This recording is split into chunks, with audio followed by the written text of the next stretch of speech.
And welcome to an all-new Marvelcast Explosion of X of all things Marvel. We're going to talk about everything MCU and beyond, from Avengers and Defenders to Anne Wang and Patricia Robertson. I'm Ashley Hobley, Explosion Network's resident friendly neighborhood podcast host. Joining me today, Ultimate Ciaran Marchant.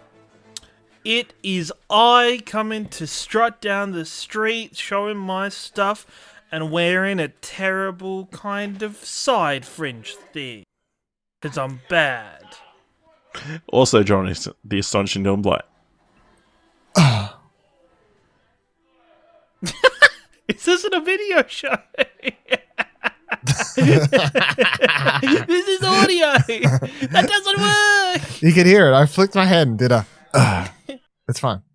That was my emo sigh for people who couldn't realize. All right. Today we're continuing our Spider-Man rewatch. We're watching Spider-Man 3. We have some new information. This is your uncle's actual killer. We lost his trail 2 days ago.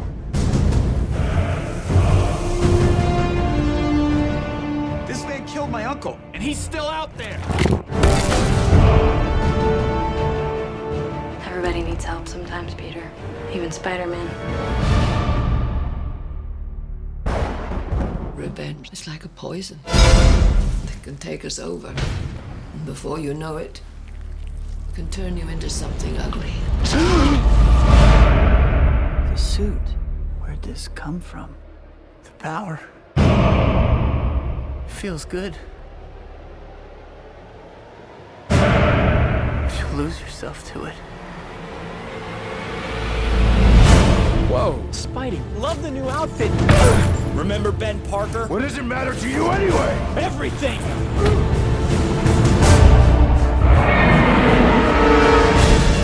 Do you want to push me away? Why would I want to push you away? I love you.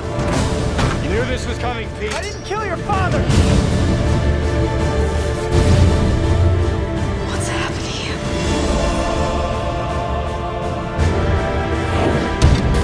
We've all done terrible things to each other, but we have to forgive each other, or everything we ever were will mean nothing. I need your help. Directed by Sam Raimi, screenplay by Sam Raimi, Ivan Raimi, and Alvin Sargent, story by Sam Raimi and Ivan Raimi, based on Spider-Man by Stan Lee and Steve Ditko, starring Tobey Maguire, Kirsten Dunst, James Franco, Thomas Haden Church, Topher Grace, Bryce Dallas Howard, James Cromwell, Rosemary Harris, and J.K. Simmons. Peter Parker becomes one with a symbiotic alien that bolsters his Superman avatar and affects his psyche. He also has to deal with Sandman and maintain a fragmented relationship with Mary Jane. Ciaran, what did you think of Spider-Man 3? What are your memories of Spider-Man 3? What did you think? You know what? I think I have not watched this movie very much, considering the amount I remember it. Maybe it does just stem back to just the god-awful kind of emo Peter Parker sections of this movie that I think everybody holds as like kind of the death of kind of this version of Spider-Man as well as this series. But at the same time, I think that just kind of overshadows the other bad stuff in this movie. Like, I feel like this, like, the writing in this movie, let's be honest, I've had a problem with the writing for, let's say, all three movies now.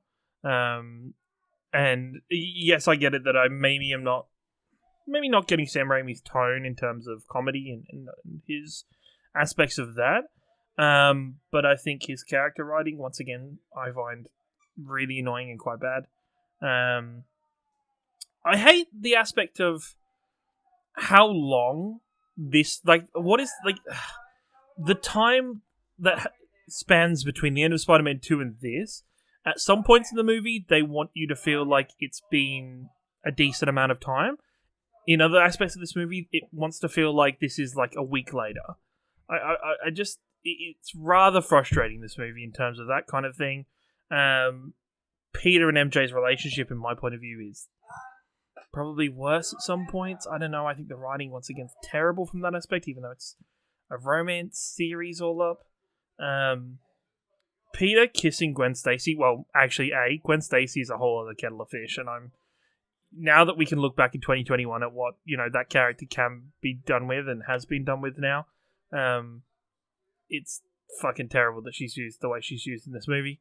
But the fact that, like, I was actually so annoyed at the fact of him kissing Gwen on the stage and like egging her on to do it, because I'm like, this does not line up with Peter Parker. This doesn't like I get it, the fame and stuff is going to his head, but and just how oblivious he is. Well, maybe that part lines up because he seems to be fairly oblivious to all things human being and any interactions with other human being. He's always been that way. I don't know. I just think there's a whole bunch of stuff, and then you've got the freaking the James Franco, the freaking Harry Osborn subplot in this movie is real fucking weird. I think I don't know what the hell Raimi was going for with Franco's direction in this. There is a part of this movie I felt uncomfortable just from him eating food. Just him eating food was uncomfortable and weird, and it's just a strange one, even down to just the morals of it, where Peter seems overjoyed that he caused his best friend to have short-term amnesia or memory loss, but at the same time it's a very selective short-term amnesia memory loss, and the death of his father is now classed as short-term, even though it's been years since that happened. Well, I mean, it's short in comparison to his entire life. But I feel like there's other things where he just I don't know. It's just a strange one overall. But yeah, no, movie is not good. Probably, in my opinion, this whole series is not good. I'm waiting to be bamboozled by the up and coming opinions of my fellow companions on this podcast, because the last 2 episodes I have no idea where it was going. Dylan, last episode you said, "Wow, I'm looking forward to number 3 and seeing if my opinions on this film have changed with time and having watched these other films." What do you think of Spider-Man 3? It's not good. It's not terrible. I think there's a lot of good ideas in this movie. I think thematically, it's like trying to focus in on, like, there's a lot of people not seeing things or thinking they saw the right thing. Like, that's what every character's sort of story comes down to. Like, Harry saw Spider-Man and thinks he killed his dad. Peter thinks this guy killed his uncle.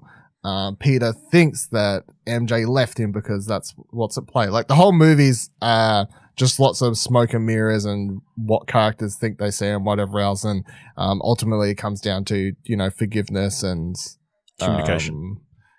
And I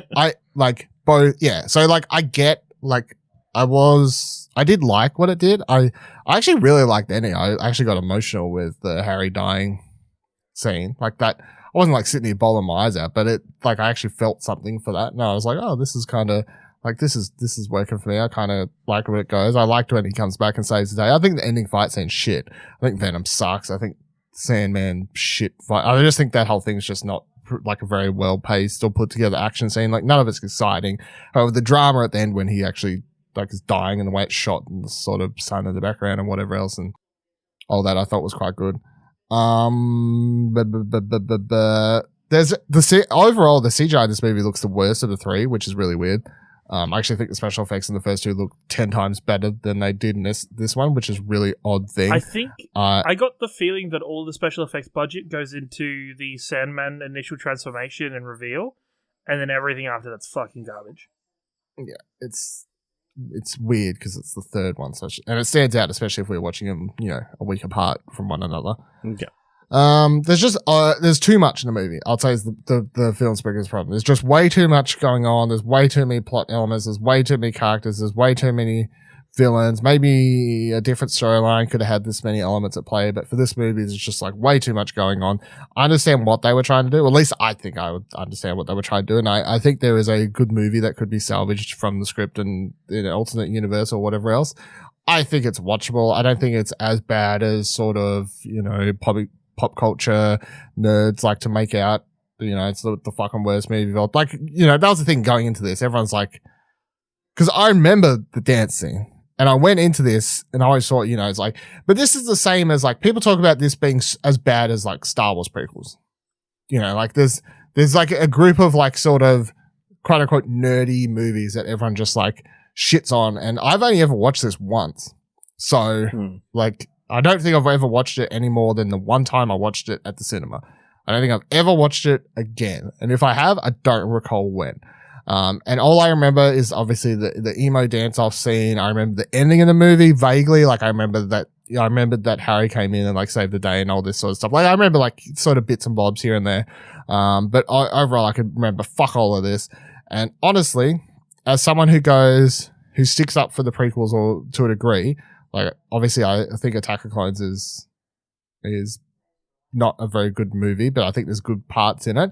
I feel like this is another thing where again, like everyone acts like it's the worst thing ever made and like a scourge on humanity or whatever else. I think that X-Men. What was the last one I watched? No, well, I can't remember. I haven't watched that recently. But like, was that the Apocalypse one? Yeah, Apocalypse was the last one I watched, right? I never watched Dark Phoenix. The last one I watched because it was terrible and I didn't want to ruin Dark Phoenix like, for myself. In more recent Marvel stuff I've watched, I would say that I dislike that movie more than this. I would say I'd rather watch Spider-Man 3 than I would watch Apocalypse. So, like, in the whole, like, Spider-Man 3 is one of the worst superhero movies of all time, I'm going to say no. I'm going to say there's actually, I've watched this than Thor, whatever the second one's called, I forgot. Dark World. I'd rather watch this than that. You know what I mean? Like, as weird as that is, because there is, like, the really weird segment where he's dancing down the street and whatever else. It's like 10 minutes of movie. I still think overall I would enjoy watching this more than those two movies. It's still not great, but it's more watchable than some to me. I would not say it's one of the worst movies of all time. I would say it's one of the most disappointing. I think, obviously, coming off the back of Spider-Man 2, everybody had expectations, and this, like, was not anywhere near what people expected or wanted. I feel like, obviously, I think a lot of the behind-the-scenes stuff kind of sabotage this movie to a certain degree. You know, Ari Arvid, the producer, like, strong-arming Sam Raimi to put Venom in the movie.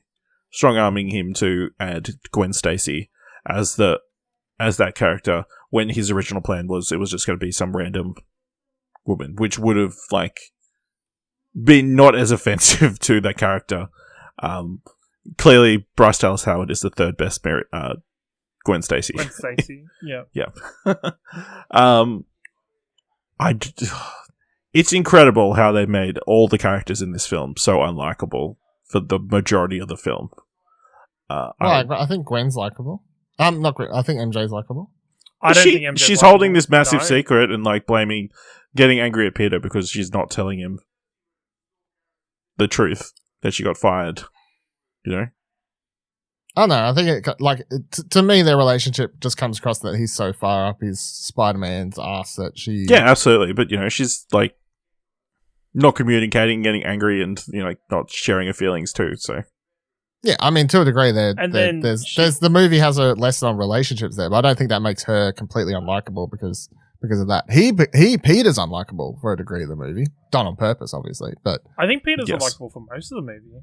Like, yes, which makes the idea that the symbiote makes him a bad person dumb.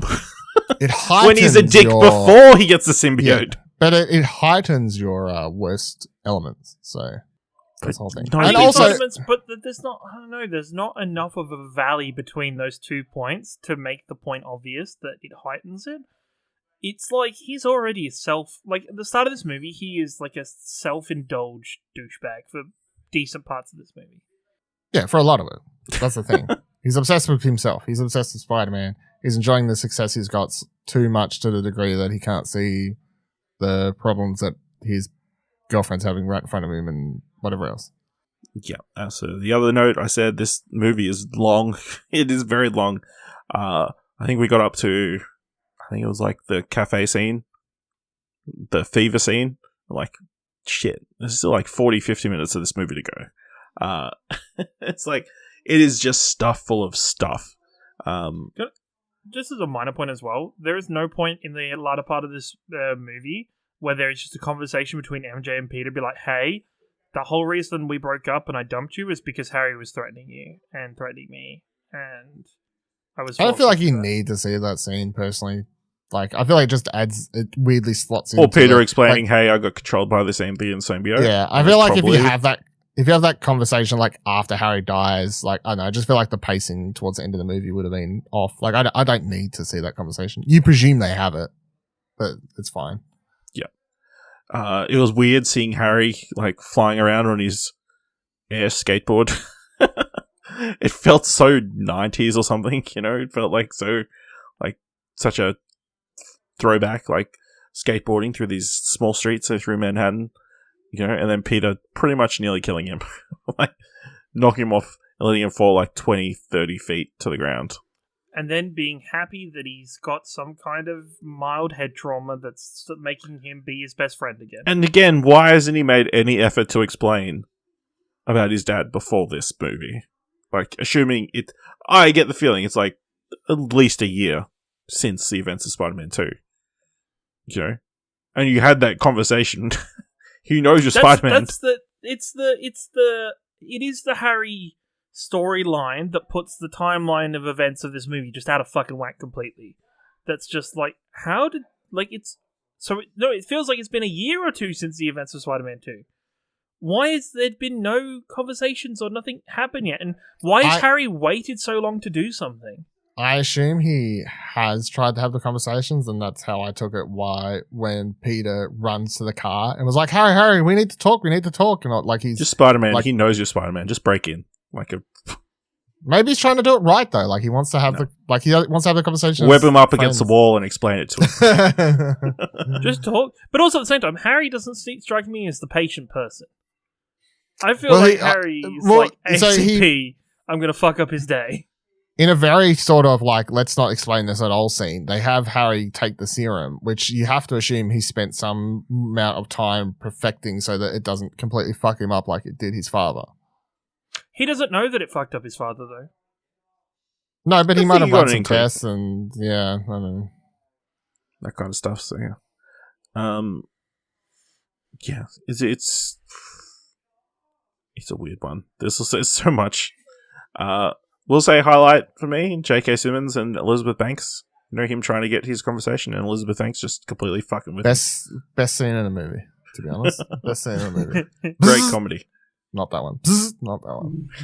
But the thing, I think, and I forgot to even mention it, I guess it's lower down on my list of dislikes of this movie. But the whole Sandman storyline and feeling the need to, like, rewrite some of the events of Spider-Man 1 and, you know, insert this other character to give Peter some kind of, to retread the steps of wanting to get revenge for Ben's murder and everything feels heavy-handed and just like a weird choice. It was kind of implied that, like, Peter maybe, like, really hurt the guy who he thought killed Ben the first time. It was implied that he killed him. I pushed him out it was an accident. Yeah, it's kind of weird. You had a gun on me. Yeah, but seeing as we're bringing these characters up, let's jump into building the Spider-Verse. Obviously, we've got Thomas Haden Church as Thomas Haden Church as Flint Marko, the Sandman. First appeared in The Amazing Spider-Man #4, September 1963, created by Stan Lee and Steve Ditko. I don't think he's like a terrible portrayal. I think, like Ciaran said, like his first rising up out of the sand the first time looks incredible. It's like really good CGI, but like the giant ends thing at the end, no good. No bueno. You know, and then yeah, I think he has a couple of moments, like, you know, he has the kid moment where he breaks into his house and like goes to see his kid, puts the letters under his bed, and it's kind of a sweet moment and that kind of stuff. Pulls out that signature sweater. That I'm sure pop fans, yeah, super accurate. But yeah, other than that, he doesn't really get an opportunity to do much.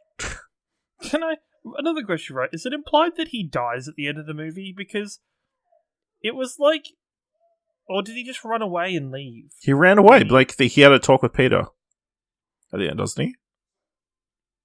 Well, no, he has the talk with Peter. I just don't know if the implication is that he's quote-unquote moving on and just dying for some reason. Or if he is... Yeah, I don't know. It's a bit of a weird one. If he's running away, it's a bit of an odd one. Even if Peter's forgiven him for Uncle Ben's murder... He's still a convicted felon. Sandman's still done a bunch of shit wrong. But he's just trying to save his daughter, Ciaran, you know. Yeah, well, Peter, Spider-Man just sets up some kind of foundation or charity to help. Really, does it matter? Not particularly. Let's talk about Eddie Brock, played by Topher Grace.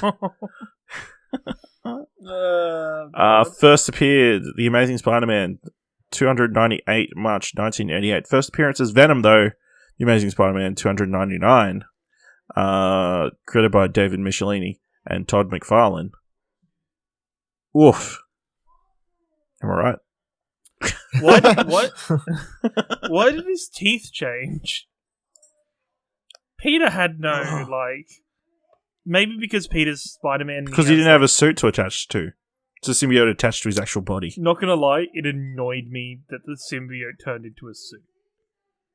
I was like, what the fuck? One of the big things that, kind of almost drags Peter into the symbiote is a really base level and simplified need. Is just the fact that the symbiote suit, he doesn't have to wear it, it's just part of him, and he can just wear it whenever he needs to, and it's like a very base level thing that becomes a thing of convenience that kind of leads to Peter Parker wearing it way too much and using it, yeah. Sucks. I mean, he does a good job of being like a bigger dick than Peter is in this movie, so I mean, it's got that going for it. Also, random thing, Dr. Connors is like a physicist or something in this world, but Peter's like, here, take this symbiote, this organic life, and you look into what's going on. All scientists are the same. Yeah, all scientists like all science. Yeah. It just takes them longer. It's so dumb. It makes sense in other versions of Doc Connors where Doc Connors is is into evolution and biomutation and that kind of thing. It makes a little bit more sense. But in this version where he's just flat out a physicist, it's like, why? Why? I guess if you're trying to pivot into eventually having a lizard appear, sure, but... Well, he was planning more movies, so... That's true. Yeah. I think, the setup for the final set piece looks really cool. Like the giant black webs all over the, and him putting Mary Jane in a car, like a giant truck. I don't know how he figured out how Peter Parker was Spider-Man. Venom already knew. I guess that is the thing that is implied, that the symbiote knows everything. So how did he know that Sandman was still alive? I'm searching that for was you. Another thing. Why Sandman was still alive? Why he knew about Sandman's child and the real motivation for him doing all this stuff. Eddie Brock is a journalist. Was he though? He does not create anything fake. He's photographers 100% aren't legit. journalists. So. I love how his award-winning picture is like a really just sort of average Photoshop. Oh, here's a picture. He's got money in his hands. Oh.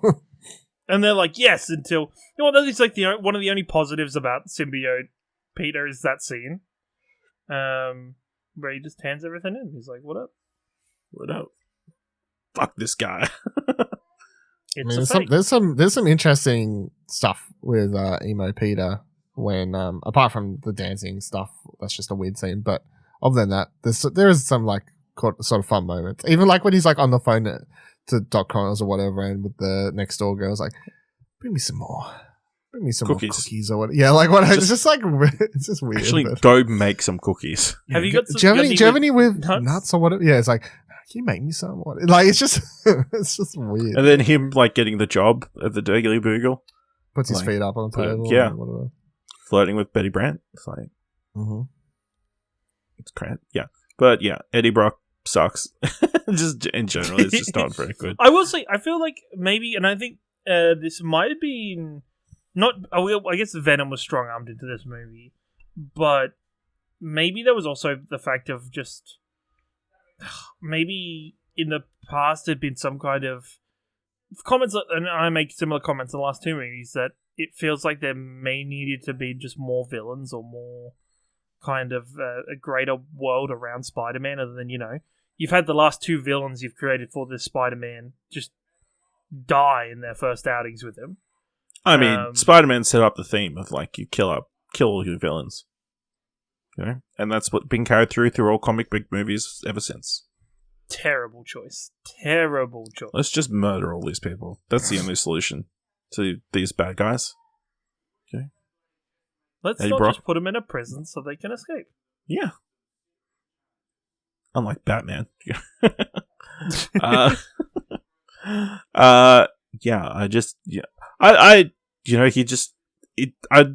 Topher Grace, he does play an excellent douche. I will say that, As soon as he comes in proclaiming he's the new Spider-Man photographer, I feel like he's dating the captain's daughter, but he only had coffee with once. Total douche. Topher Grace, I feel like Topher Grace was just wrong casting. He's a good Eddie Brock, not a good... The thing is, I don't even think he's a good Eddie Brock, because I feel like the normal Eddie Brock is just a larger, more imposing figure. That I think they were going for, like, a Peter Parker, like, doppelganger. An opposite, a doppelganger. Yeah. But it's like, you've already got Peter Parker being a douchebag in this movie. Why do you need... that's the problem. Shouldn't the opposite of Peter Parker being a douchebag be, like, good guy Peter Parker, and then he gets turned into a douchebag by the symbiote? Like, it is confusing. Even the actual symbiote arrived. The explanation for this symbiote getting into this movie. Can I just say as well, just a minor point, and we'll get to this in Venom. I'm proud of all of us saying symbiote and not symbiote, because that pisses me off. Because it's just annoying. We quickly mention them. Obviously, we've got Bryce Dallas Howard as Gwen Stacy. She appeared in The Amazing Spider-Man 31, December 1965, created by Stan Lee and Steve Ditko. Also, James Cromwell, forgot who was in this movie, as George Stacy, who appeared in The Amazing Spider-Man number 56, January 1968, created by Stan Lee, John Romita Sr., and Don Heck. Obviously characters we will see done again and better. Much better. I will say the crane scene, again, cranes and Spider-Man, but also, that was not a terrible sequence. CGI is still not great, but, the actual composition of the action sequence, it was solid. I think, it's cool that Spider-Man, for the first time before we've seen it 1,000 times, does the cool, like, through the small hole in the crane dive section. That's always fun. Alright, time for the Stan Lee sighting. Lee appears in a credited role as the man in Times Square. He stands next to Peter Parker, both of them reading a news ticker about Spider-Man, and commenting to Peter that, I guess one person can make a difference. He then says his catchphrase, "Nuff said," and leaves Peter to dwell on that thought. Excelsior! It's got a lot of catchphrases. And that's been your Stan Lee sighting for this week. Ciaran, what's your most marvelous moment from Spider-Man 3? You know what? It's actually the jazz club scene. I don't even hate it that much. Like, there's actually just something ridiculously the fun pettiness? about it. You enjoy the pettiness of the scene? The pettiness and just his overall, like... How do you learn to play piano? How did the symbiote, or how did he know how to play piano? Could you imagine sitting in a jazz club and somebody starts, like, running across the tables and swinging off the chandeliers and, like, clears a dance floor and everybody's into it, and then... Yeah, I think... And, like, just how into it Gwen Stacy is until she realizes why he's done it. It's like, okay. But no, as a whole, I actually think that scene's kind of pretty well done, all things considered. You know what? You could have just left that scene and not worried about him dancing down the street, and I don't think it'd be the meme that it is today. Dylan, what's your most marvelous moment from Spider-Man 3? The ending, Harry's death. the death of a major character. That's the most important scene. Yep. I'm going to go with the crane sequence. I think that looks really cool. And, you know, Spider-Man and cranes just setting the scene again. Gotta love them. Other things I want to bring up. I don't know how Harry comes to forgive Spider-Man or Peter after he blows up half his face. That's a tough thing to come back from, I think. To be fair, self-defense. He could have thrown it anywhere else. Nah, it was just... But this was like, fuck you, Peter. He was like, well, I fucking let you live, even though I'm fuck you, Peter. What do you expect me to do? Not say you fuck you the second time you give me a chance to do it? Boom. Literally, boom.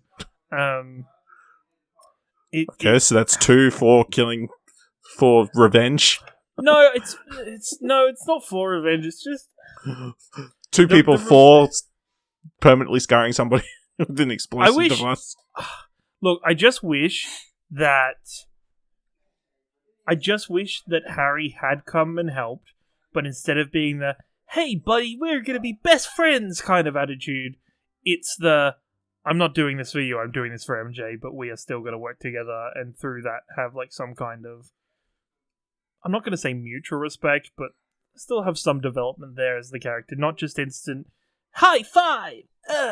Let's do it, buddy.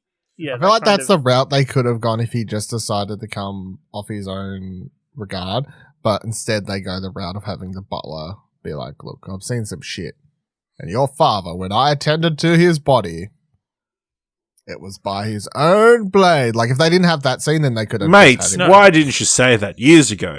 Harry also could have been like, wait, did Peter know this? Why the fuck didn't Peter just tell me this?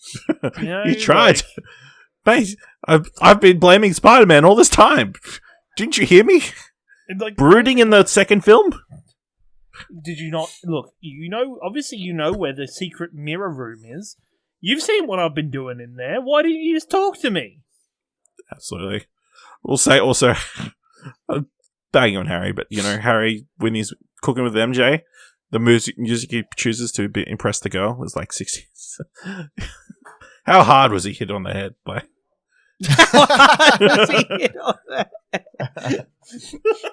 Nah, they just didn't have any licensing budget, honestly. It was just cheaper. I guess so. Also, that omelette was clearly not ready to be flipped. My dude can like catch 2 things with one hand but can't flip a fucking omelette. What a fucking noob. It's like, you see that yellow runny shit still in the middle of your omelette? That shit means it's not cooked enough to fucking flip. Fucking let it cook. That's why you flip it, so you can cook it faster. What's it about?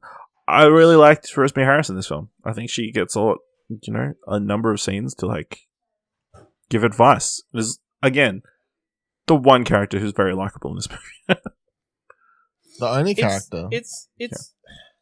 I feel like she's good, but at the same time, still feels kind of weird coming off the "you killed Uncle Ben" fucking argument that got kind of just slightly brushed over in Spider-Man 2. That she does a whole monologue while making tea for real. Come on. Yeah. Can you not appreciate that as a British person? Fucking. I was going to say it's weird. It's just to make a tea. Any chance I get to fucking throw that in, I will. Do you know you're English? Also, shout out to Bruce Campbell for his appearance in this film. You know, as a French waiter. He likes Peter this time. He's helping him out. Oui. Oui. Can't you tell him French? Oui, oui. Haven't you ever seen one of these proposals before? Yeah, and once again, Peter completely misreading the room completely. Also, I checked up the musical that Mary Jane is in. Not a real musical. The song she sings is a real song from Jane Has a Gun. Or Annie Has a Gun. Something like that. Some country musical. If Some it's a movie, it's Jane, which they tried to make recently with fucking Naomi Watts or No, something. I feel like that's wrong. No, Keira Knightley. It was I called know Jane Has a that they've Gun. got Jane Has a Gun. That was done by Natalie Portman. Yeah, that's it. That's based on the musical. No, I don't think so. Surely. Annie has a gun. That's a song. I mean, Jane's Got a Song is a song by Aerosmith. Hang on. You have to check this up because... she sings They Say It's Wonderful from Annie, Get Your Gun. So it's not Annie Has a Gun, it's Annie, Get a Gun. Well, she does have a gun though. If she's getting one, right? She Is has it in to the shop. She owns a gun. It implies she actually owns a gun. She's just got to go get it. Man, that's such a pain in the ass. You have to go get it. What a great discussion about Spider-Man 3. I guess, obviously we knew there was plans for a Spider-Man 4. Would you have been on board for a Spider-Man 4? Yeah, when this came out, I would have been. That I one. would have been like... Yeah. Mm-hmm. I mean, now, if they were to go back and... No. Somehow... No. Nope. Nada. No. Nope. But at Not the my- time, yeah. Yes. When this was the only Spider-Man and the only real kind of superhero franchise, I guess at the time Iron Man 1 had only just been released and stuff like that, and that was kicking off. But, now no. Tobey Maguire, not my Spider-Man. Hashtag. All right. Hashtag not my Spider-Man. Well, that brings us to the end of this Sam Raimi saga. Let us know what you thought of Spider-Man 3. Is it the worst superhero movie of all time? Let us know by going to explosion.com/Twitter or jump to the Discord at explosion.com/Discord. If you want to help us out here at All New Marvelcast, leave us a review on Apple Podcasts, on Podchaser, or tell people about the show. And if you like this episode, thought it was $1, head on over to our Ko-fi page at explosion.com/support. On our next episode of the Spider-Man Rewatch, we'll be discussing The Amazing Spider-Man. So make sure you watch that and join us next time for another All New Marvelcast.